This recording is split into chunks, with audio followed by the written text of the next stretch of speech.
अस्सलाम वालेकुम।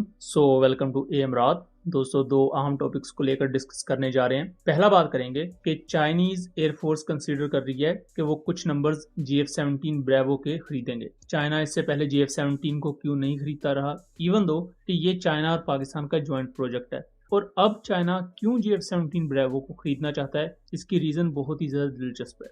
दूसरा हम बात करेंगे, इंडिया ने अग्नि प्राइम रेल लॉन्च्ड मिसाइल का टेस्ट किया है। और ये रेल लॉन्च्ड मिसाइल क्यों इतने ज्यादा अहम हो चुके हैं करंट सिनेरियो में, जब से सैटेलाइट टेक्नोलॉजी आ चुकी है, आप खला से मुख्तलिफ चीजों को मॉनिटर कर सकते हैं। तो इंडिया की ये इनोवेशन पाकिस्तान के लिए और चाइना के लिए क्या खतरा पॉज करेगी और इंडिया को किस किस्म की कैपेबिलिटीज प्रोवाइड करेगी। दोस्तों, पहले टॉपिक की तरफ आ जाते हैं। चाइना में चैंगशन एयर शो इस वक्त ऑनगोइंग है और वहां चाइना की तरफ से प्रेजेंट किया गया GF-17 ब्रेवो को, GF-17B जिसे कहा जाता है। ये ट्विन सीट वेरिएंट है GF-17 का, जो कि लीड इन फाइटर ट्रेनर के तौर पर यानी कि लिफ्ट एयरक्राफ्ट और as a air to ground tactical attack aircraft के रोल में यूज किया जा सकता है।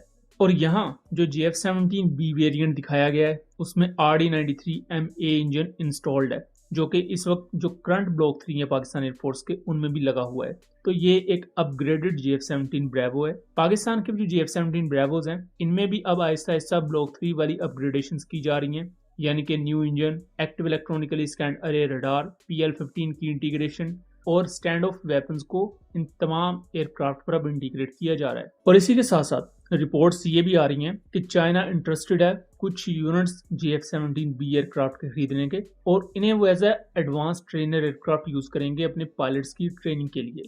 चाइना के पास बहुत मॉडर्न ट्रेनर्स भी मौजूद हैं और बहुत ही ज्यादा old vintage sort of trainers भी मौजूद हैं। जैसा कि कुछ नए और बेहतर ट्रेनर्स की बात की जाए तो L-15 है, जो कि एक next generation light attack aircraft है और उसके साथ साथ एक ट्रेनर एयरक्राफ्ट भी है।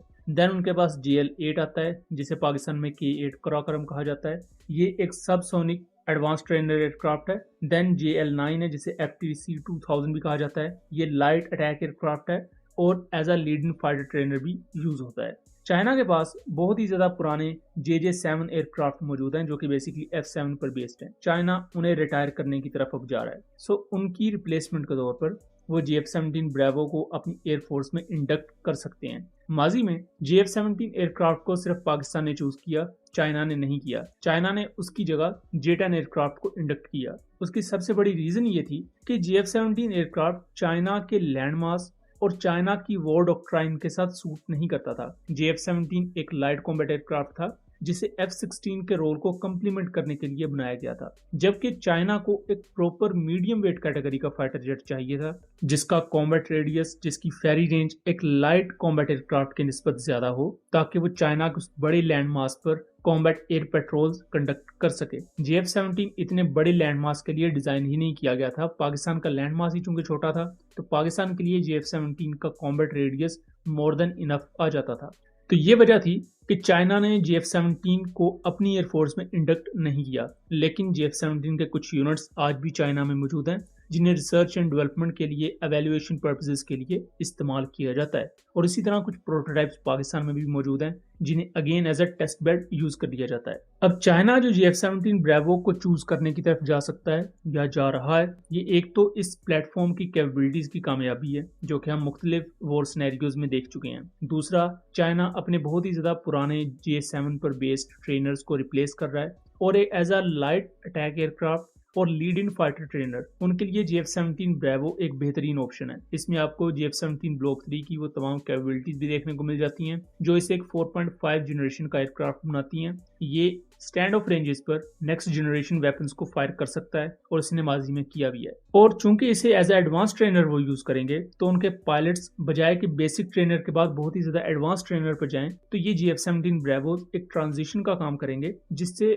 चाइनीज फाइटर पायलट्स एक नेक्स्ट जनरेशन एयरक्राफ्ट या एक स्टेल्थ एयरक्राफ्ट को उड़ाते हुए ज्यादा परेशानी फेस ना करें। अब दोस्तों, दूसरे टॉपिक की तरफ आ जाते हैं। इंडिया ने रिसेंटली अपना Agni prime intermediate range ballistic missile test किया है और इस टेस्ट में खास बात यह थी कि इसे नॉर्मल व्हीकल बेस्ड लॉन्चर की बजाय या जमीन पर मौजूद सिलोस की बजाय लॉन्च करने के इसे रेल बेस्ड लॉन्च किया गया है। अब रेल बेस्ड लॉन्च क्या होते हैं कि ट्रेन की बॉगी में मिसाइल को फिट किया जाता है या इंटीग्रेट किया जाता है और वहां से इन्हें लॉन्च किया जाता है। इसके दो बड़े फायदे होते हैं।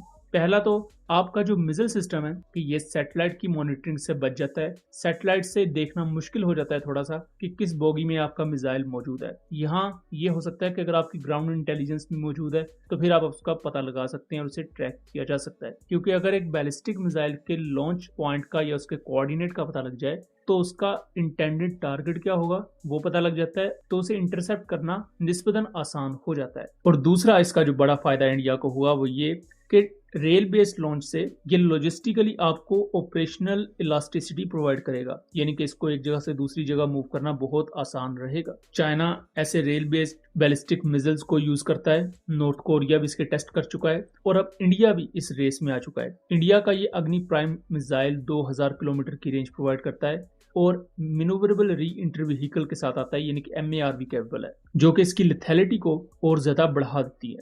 सेम एज जैसे पाकिस्तान के फतेह 2, फतेह 3 और दूसरे मिसाइल्स भी MARV कैपेबल हैं। पाकिस्तान के ऑलमोस्ट जितने भी गौरी के बाद के मिसाइल्स हैं ये MARV कैपेबल टेक के साथ आते हैं, बट वो पाकिस्तान की स्ट्रेटेजिक कमांड में है। पाकिस्तान के लिए भी ये जरूरी है कि ज्यादा से ज्यादा MARV कैपेबल मिसाइल्स पाकिस्तान की रॉकेट फोर्स की इन्वेंट्री में हों, क्योंकि इंडिया अब ज्यादा फोकस अपनी मिसाइल इन्वेंट्री पर ही कर रहा है। एयरफोर्स से वो 2019 और 2025 में नाकामियां देख चुके हैं, इसलिए ज्यादा फोकस अब अपनी मिसाइल इन्वेंट्री पर किया जा रहा है ताकि इनके ज्यादा से ज्यादा सेल्वोज किसी भी कॉन्फ्लिक्ट में फायर किए जा सकें। और अग्नि प्राइम उसी आइडियोलॉजी में एक एडिशन है। सो दोस्तों ये था एक एनालिसिस, उम्मीद करता हूँ चीजें क्लियर रही होंगी। वीडियो पसंद आई हो तो इसे ज्यादा से ज्यादा शेयर कीजिएगा ताकि इस तरह की मजीद इन्फॉर्मेटिव वीडियोस हम आपके लिए लेकर आ सकें। मिलेंगे अगली वीडियो में, तब तक के लिए अल्लाह हाफिज।